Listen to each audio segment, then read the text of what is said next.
Okay, ladies and gents, second opportunity to listen to one of our speakers, and it gives me great pleasure to introduce a very young Chief Executive Officer, okay, and entrepreneur, Mr. Hugh Prosser, who founded his own.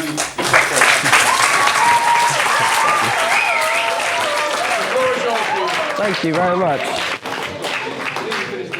Wow, that was absolutely amazing. Hello, everybody. Hi. Wow. God, this is great. I don't think I've ever had an audience this responsive. So let's use it. Who's seen the film Iron Man? Yes, even better. Brilliant. Oh, did you? Even better. That's better. Okay, right. You're my favourite so far. So I'm going to tell you a little bit about Iron Man in a minute, but we're going to go right back to the beginning when I was 10 years old. So when I was 10 years old, I had one passion, and that was asking my mum for presents and toys and things, and then immediately taking them apart and making something new out of them. Often it didn't work, and often I got in trouble, but I made some amazing things. Made a remote control car, I ended up getting interested in robots, and then I watched the film Iron Man. Does anybody know there's a talking computer in Iron Man? He's got a name. At the back there in the bluish green t-shirt.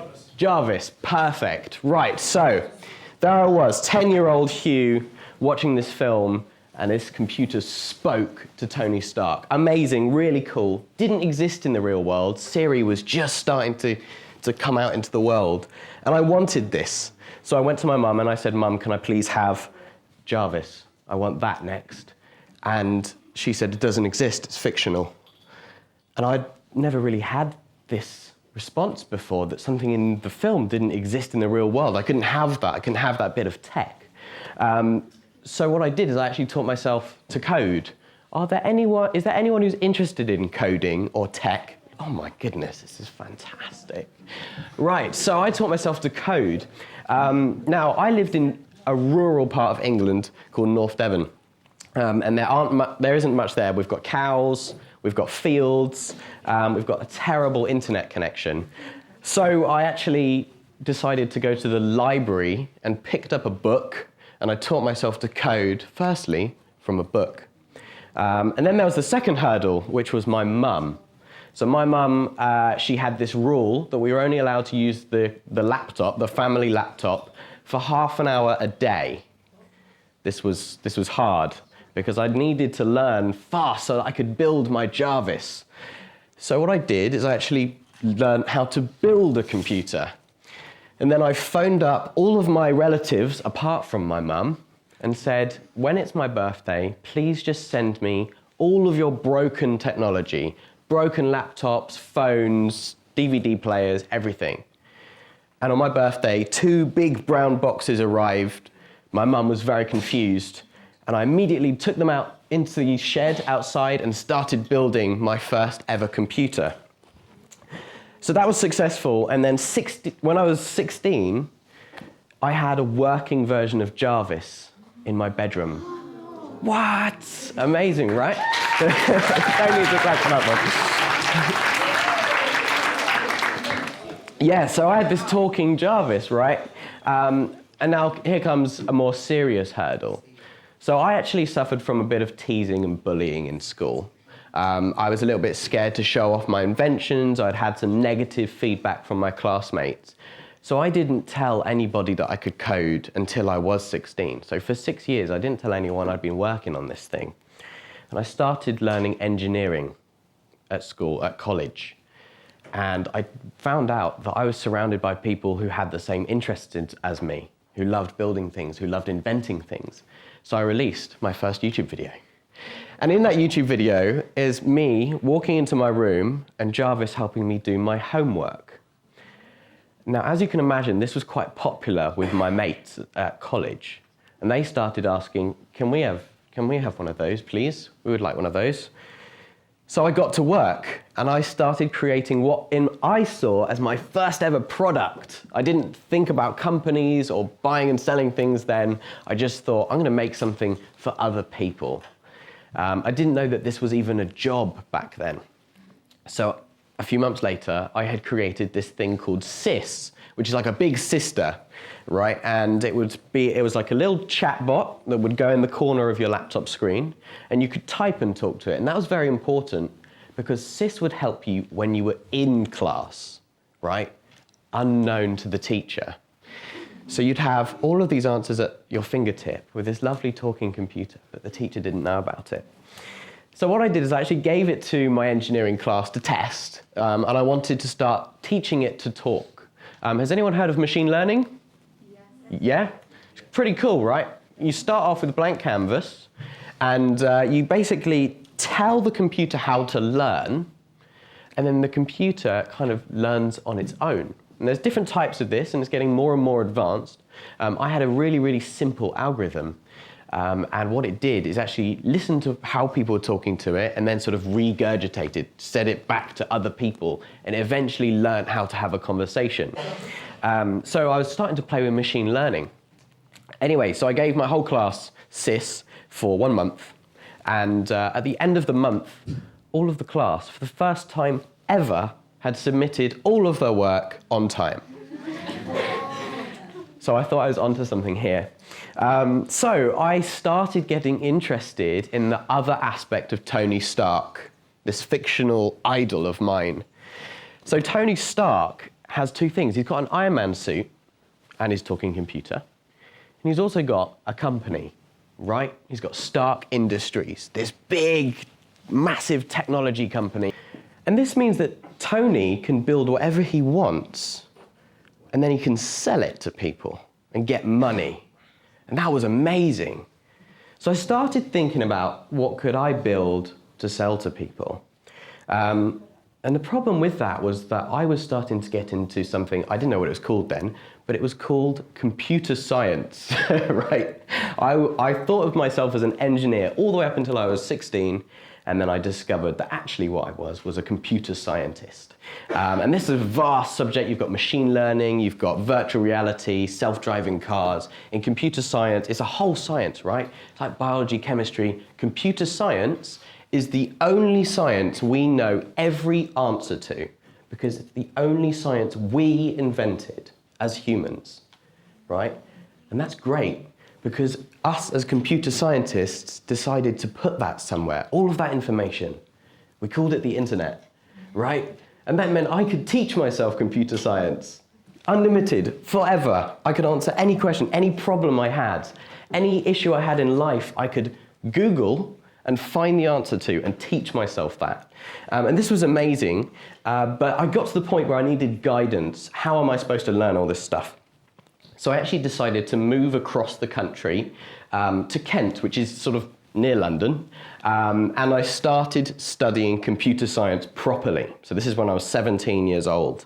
So I started studying computer science, and I got about a month in, and I realized that I felt a bit like a kid again. I felt like I didn't have, I was slowing down, right, in what I was doing. I wanted things to happen faster. So I actually went to my head teacher and I said, do you want to buy my software? It helps students.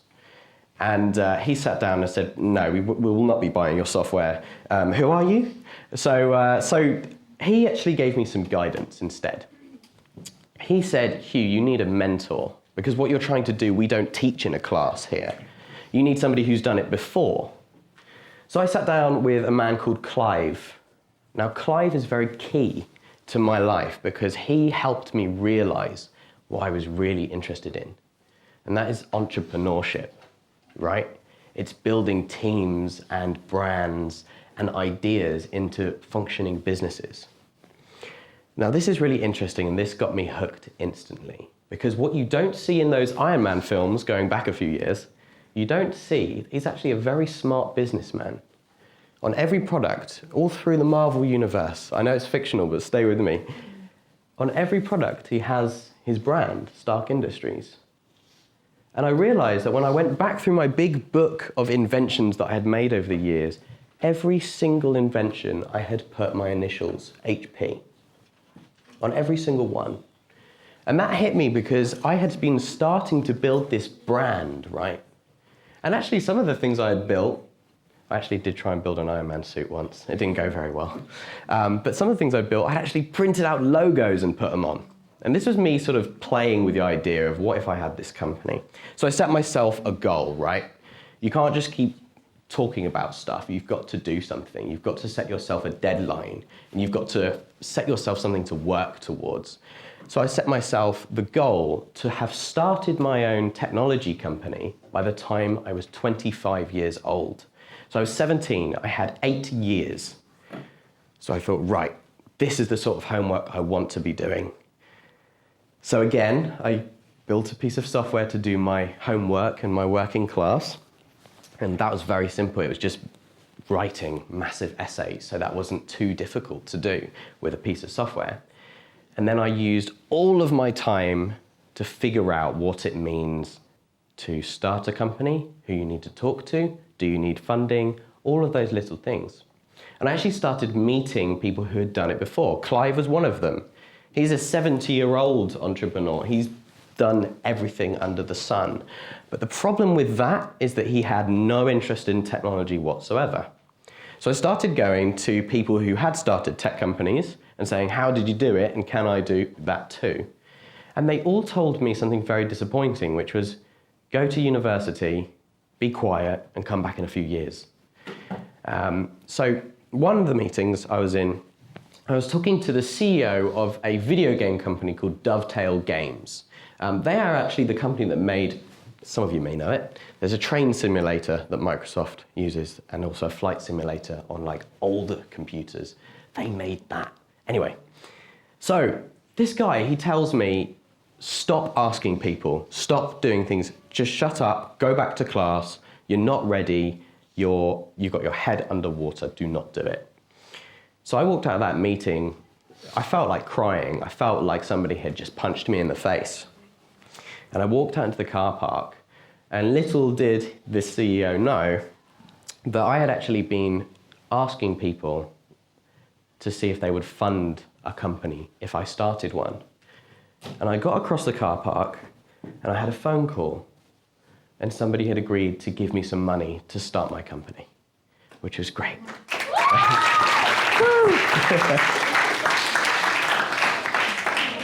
Okay, so that felt like the finish line, but it wasn't. It wasn't even the start line, right? I felt so accomplished. Oh my goodness, somebody else believes in what I believe. Somebody else believes in me so much they're willing to put their money and time into it. And do you know who that person was? Your dad? It wasn't my dad. It was Clive, right? Ah. I don't know how he would react to that. But yeah, so Clive gave me some money to start. His company gave my company some money to start off, right? But I have this problem. I'm still in class. I'm still a student. And in this country, you have to be in education until you're 18. This is a problem. I can't leave for another year. What am I going to do?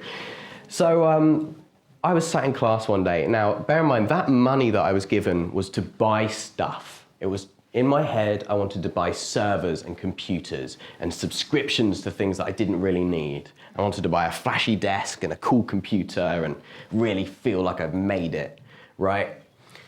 But I was sat in class one day and I realized that I wasn't the only one not doing their work.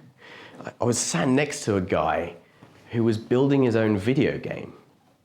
And this interested me because I thought I was the only one who kind of didn't engage, didn't want to do what I was being taught, but just build something for myself. And that guy was called John. And I gave John the task. I said, John, can you code anything? And he said, well, tell me what it is. I said, can you make me a touchscreen keyboard? Pretty simple, just like we use on our smartphones. This was designed to go on a big screen, a bit like that one there. So a big computer screen. I needed a big touchscreen keyboard for our first product. So John went away. He spent 2 weeks in complete silence. I paid him 50% up front, and I thought, he's stolen my money. He didn't even come to school. I was like, oh my goodness. It wasn't that much money, it was only 100 quid. Surely John isn't that low down to just run off with 100 quid. So he comes back after 2 weeks and he says, yeah, I've made you this keyboard. I'm not too pleased with it. And I opened up his project and I looked at his code and it was stunning. It was amazing. I thought, oh my goodness, this guy's a genius. It's lightweight, it's fast, it looks beautiful, he's thought about brand. So I said to John, why don't we do this together? Why don't we go forward in this company together? And basically, I'd made my first hire, right? I had my first employee. So we sat in class sometimes, and we would work on our company in the back of our class.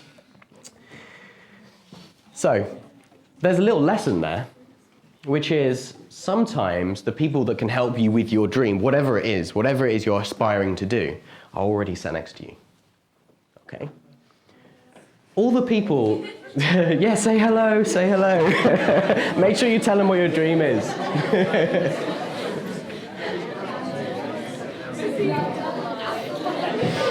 All right, okay. So, think about that for a second, right? We're all pretty young, we're all relatively in this. I'm only 20, so I'm not that much older than you guys. Yeah, so I've been doing my company for 3 years now, and we're still going. We haven't died yet. Oh, do you know what? and now that is the understatement of the century. If you go back to when I said that was the start line, when I got my investment money, and I thought it was the finish line, if you told me back then, you're not going to sleep, there's going to be tears, there's going to be arguments, it's going to be hard. In fact, it's going to be the hardest thing you've probably ever done.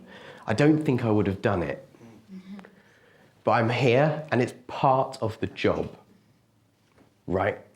When you hire people and they mess up, it's your fault. You hired them, you fix it, right? That's a tough lesson that I learned. You take responsibility for the entire company. When the company does something cool, you get all the responsibility. But when it fails, you also get all the responsibility, right? It's keeping customers happy. It's making sure you meet deadlines and manage your time correctly. These are really important skills that you learn because you have to and because you're passionate about building something that lasts. And that is something that I did not learn from Tony Stark. It's not something I did not learn from fiction. It's something I had to find out in the real world. Not one person told me about sleepless nights.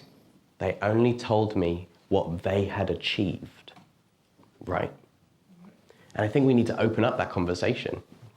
All these people you see on TV and on the internet who are successful, they never talk about all of those nights that they were crying or that they didn't get to see their girlfriend. I get to bring mine to events like this now. There she is. Everyone give Becca a clap for being so supportive.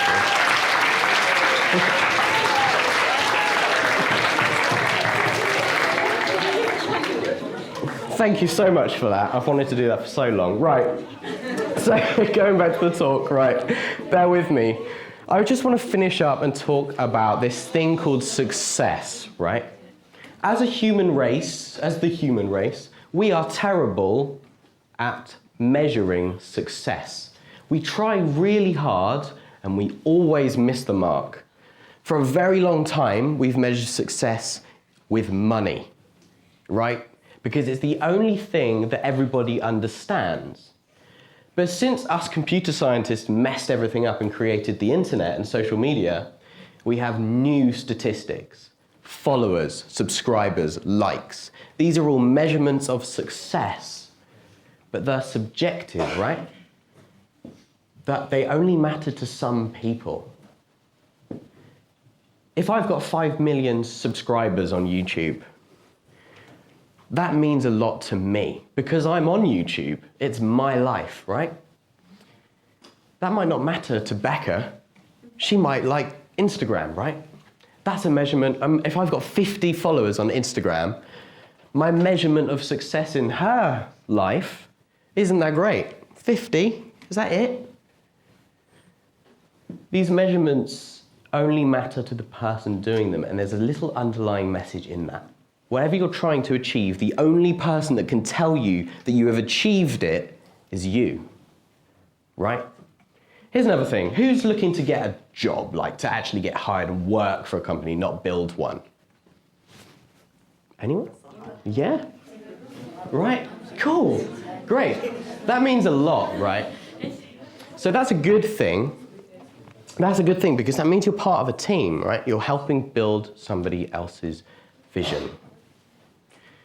Here's an interesting statistic. A bit boring. Google, one of the most desirable companies to work for ever in existence. They have slides, they have ball pits, they have free food, they have all of these toys for adults. Sounds amazing. There's beanbags too, Becca, right? Sounds amazing, this company. The average time an employee stays at Google, 3 years. After 3 years, they get bored and move on. This is one of the most desirable companies ever to work for. Sometimes people will put something in your head that you need to be working towards one goal, one thing. Where do you want to work? Who do you want to work for?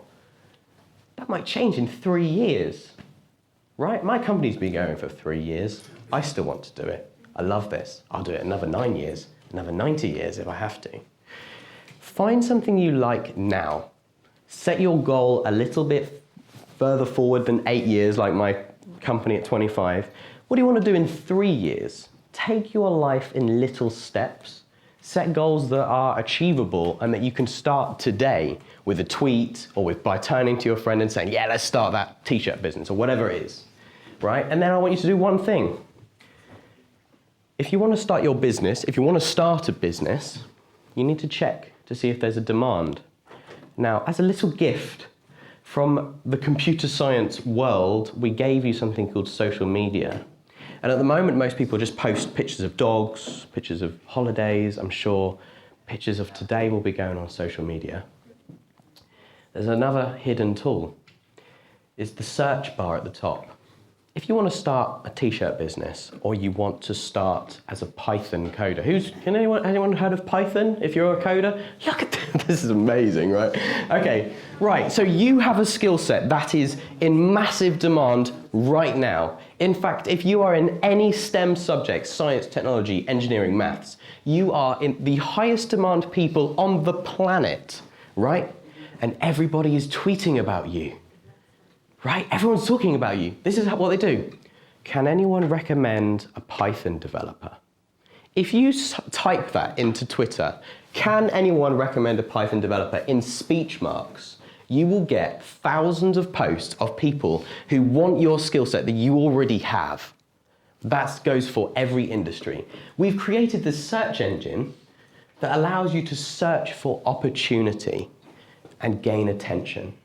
So the one thing I'll leave you is when you do click on that post and say, I'm a Python developer, I make t-shirts, I'm good at drawing, I'll make you a logo, whatever it is. When you do click on it, think about what they're going to do. They're going to look at your profile. They're going to look at who you are, what your past work's like, what drives you, what's passionate about you. I actually got offered a few jobs through my YouTube channel that you've seen. Has anyone else seen my YouTube channel? There's one. Amazing. Whoa, look at this. Okay, great. Well, you can Google me if you haven't. It's not that interesting. But I got work through just posting YouTube videos. And I'm not talking about advertising. I'm talking about people phoning me up and asking me to do things like this. Right? One of those people works at Amazon. Wow. Talking to people like you. This exact talk, actually. Right? That was free. I could sit in my underwear, in my bed at 3 in the morning, posting on Twitter and YouTube, and then get job opportunities. Not just jobs, right? It's your brand, it's who you are. We've created this portfolio of everybody on the planet, and it's where jobs come from now. There are ways to get jobs that aren't online. If you want to provide a service to someone, as everyone in this room does, right? Even if you want to start your own thing, if you want to provide a service, you've got to start documenting. You've got to think, well, when somebody does want me, what are they going to see? And that's what I'm doing with YouTube and Instagram and all of that stuff. You can all do that if you've got a phone. It's free forever. Thank you very much for listening to me.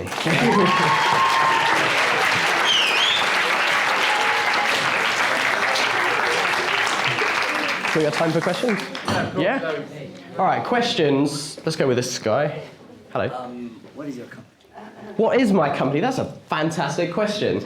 Right, let's just do that the quick way. My company is a technology company, but that's like saying, I don't know, whatever. I make shoes. What type of shoes? We started off making an AI receptionist. We're all about using this modern technology stuff you hear about in the news. AI is going to take over the world. It might not take over the world, but it'll certainly welcome you into the building. That's what I thought when I was 17, right? So that was the first concept. Can we welcome people into the building with a talking voice? Kind of like Iron Man. Right. So we started doing that. That was the first product.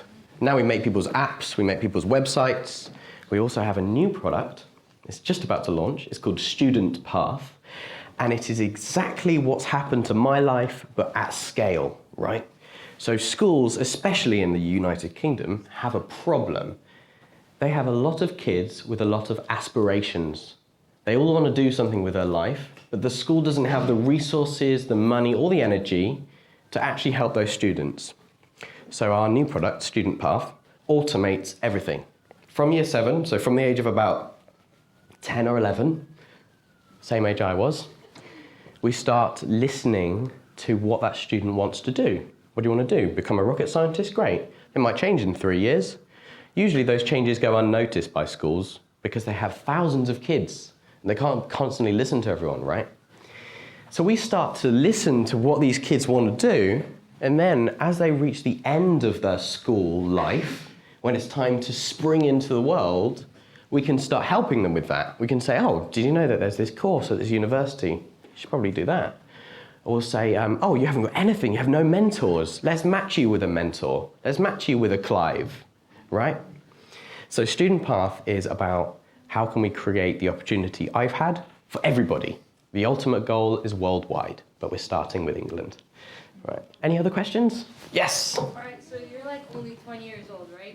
So like when you started your business, and since you're only 20, like did people judge you for being like a youngster with the business thing, or did you find your age to be like a challenge that you got to overcome or something? Yeah. Did I find my age a challenge? I actually still find my age a challenge. My age is a challenge for a different reason, right? So there's a few ways you can look at it. When I first started, the first question, I still get this, is how old are you? That's fine, because I'm only 20, and it's a bit weird for a 20-year-old to be giving a talk like this. So that's fine, that's natural.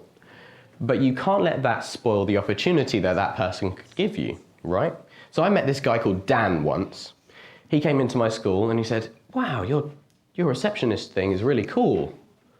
How old are you? And I said, I'm Hugh, I'm 17, and I made this in my bedroom, right?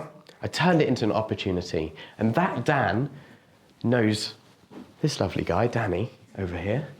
And Danny gave me a phone call yesterday and asked me to come and speak to you all, right? Had I not... Thank you. You got to think about your age as an opportunity, especially in science, technology, and engineering. These are fast-moving industries. They change every 6 months. So somebody who's 40 doesn't have anything on a 20-year-old apart from a little bit of world experience, okay? In terms of industry knowledge, in terms of capability, if you haven't updated your knowledge in 6 months, you're out of date. Doesn't matter how old you are, right? So if you've been studying something for 6 months, whether it's coding, whether it's whatever it is, fashion, whatever it is, if you've been doing it for 6 months, you're pretty up to date. You know just about as much as most other people in the industry, right? So turn your age into a weapon, right? You know stuff, you're young, you're tapped into the internet. You can search for jobs on Twitter, right? You can reverse engineer things. Companies are going crazy at the moment because social media's blown up, right? And the only people who know how to use it is us, right? We're on it every day. we're really good at it, right? We're really good. We understand how it works. All these hashtags and all these like ridiculously crazy tools. We know how to use it. We can do it in our sleep. And the companies are hiring now. And do you know what they're doing? They're tweeting. Does anyone know how to use social media? We're rubbish at this, right? On social media, they're saying they're rubbish at social media. Have a browse later tonight. It is hilarious, right? You already have, everyone in this room already has a skill that somebody will pay you for and something you can build upon. Right? Did that answer your question? Cool. Anyone else? Yep. Is university boring? Is university boring? I didn't go to university. I only went to college.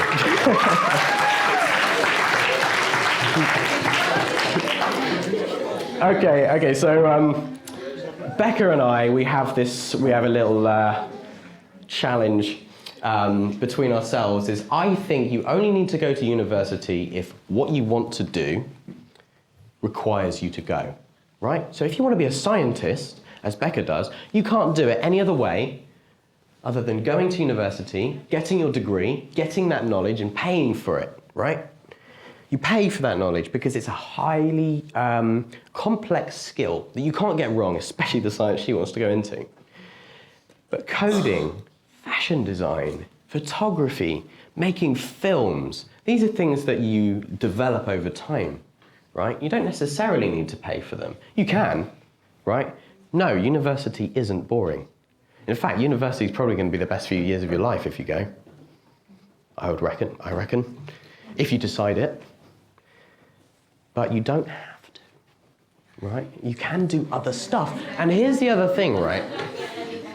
Here's the other thing. You don't have to go when everybody tells you to. Like I could start looking at universities right now. I could go here at Reading. I could start university whenever I want, at whatever age. Do I need the knowledge they're going to give me? No. What do you? What? Okay. Now let's do the Becca side of the argument.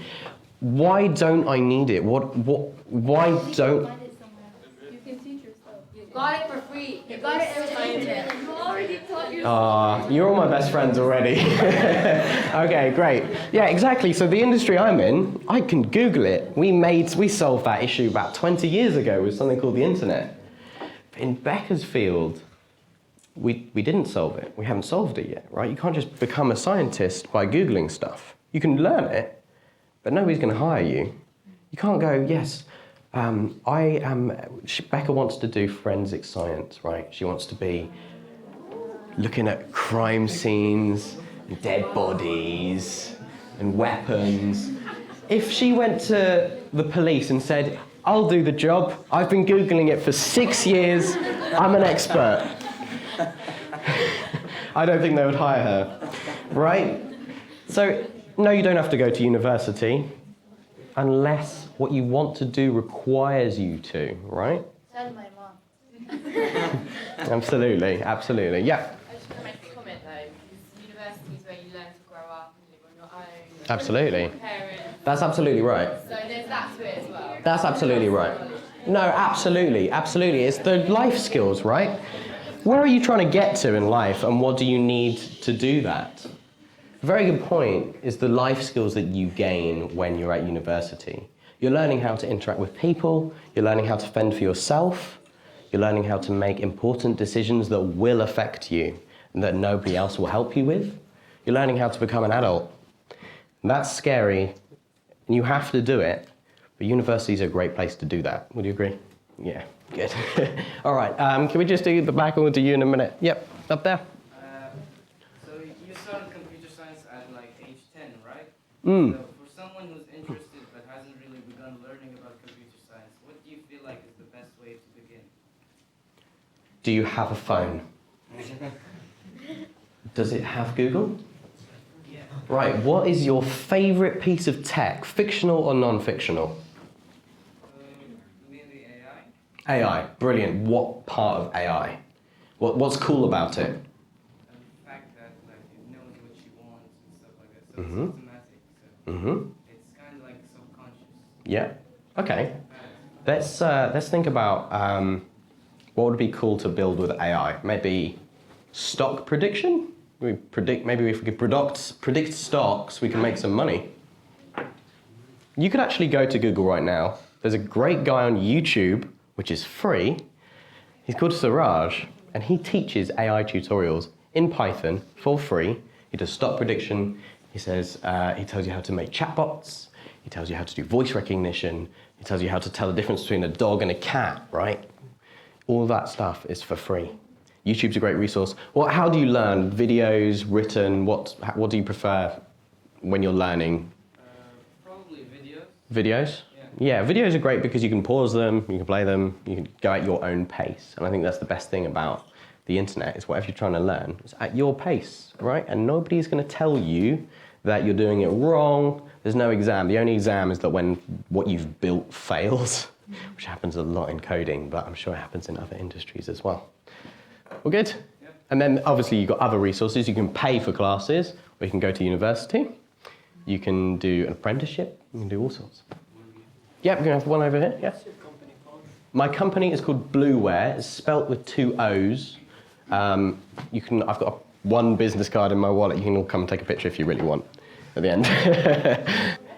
Let's do, yep, here. When you build the product for your company, do you build it based on demand or based on what you feel you want to see out there?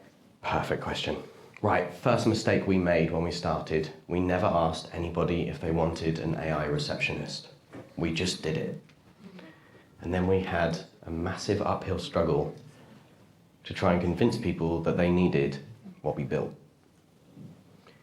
With Student Path, the whole idea came from talking to a school, my old school actually.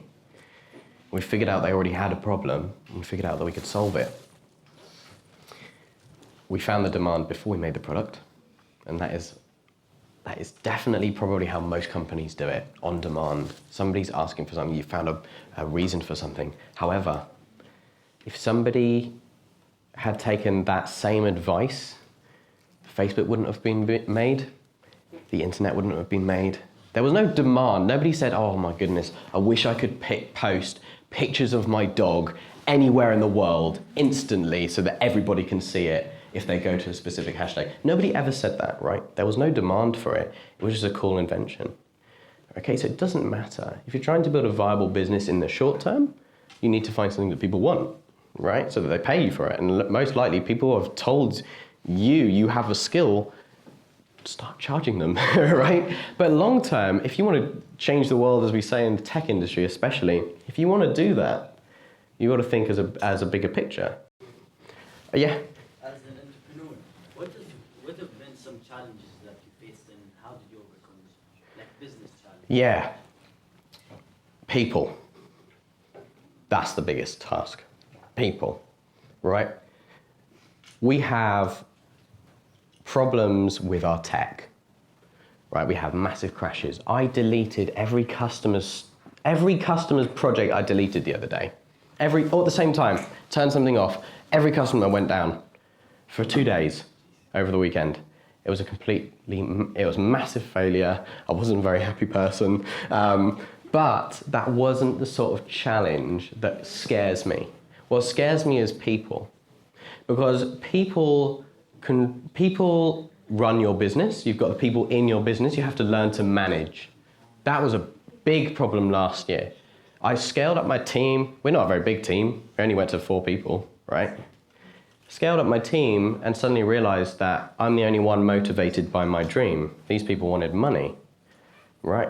That meant we believed in different things. I wanted to make something cool and they wanted to make something that made a ton of cash, right? And that's a hard challenge, is explaining to them, this is what we're building. Well, it's listening to what they have to offer and finding that middle ground. That's hard. Then you've got the customers, which is even harder. Because if you miss a day, if you delete all of their stuff, they get angry, right? And you have to figure out, how do I deal with this person as a human being first, who's angry? And then we'll talk about the business side of things.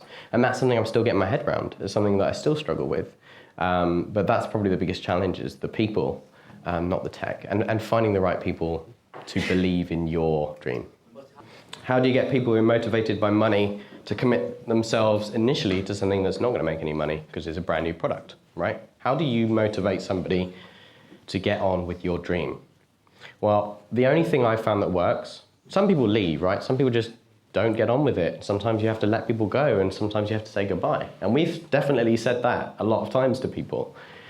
But sometimes you find something that you both agree on. So for example, with Student Path, our new student software, both John and I, we both had opportunities through school that we think is worth sharing. 30-year-old, he would walk through that door right now, and he'd tell you that the next 10 years would be the worst 10 years of your life. You know all the sweat, all the sweat, the blood, and all those sleepless nights you faced the past couple of years. Multiply that by 10. Wait. Yeah. Multiply that by 10, right? That's what you're gonna face in the next 10 years. Mm-hmm. With the you now, right? The you that we have that's in front of us today, choose to stop what you're doing or to continue. I think that's the best question I've been asked. That's a fantastic question. I think I'm not being told if it's worth it, am I? I have to figure that out by myself. Yeah, of course it's worth it, right? Because I'm still standing. I get to do these amazing opportunities. And yeah, it's hard, but I asked for it. If I don't like it, I can just go and get a normal job. I can go to university, do whatever. But it's fun, ultimately. I asked for the pain. And it pays off, right? It's rewarding talking to you all and getting other people to do the same thing. So I think I would, yeah, absolutely. I don't know whether Becca would let me, though.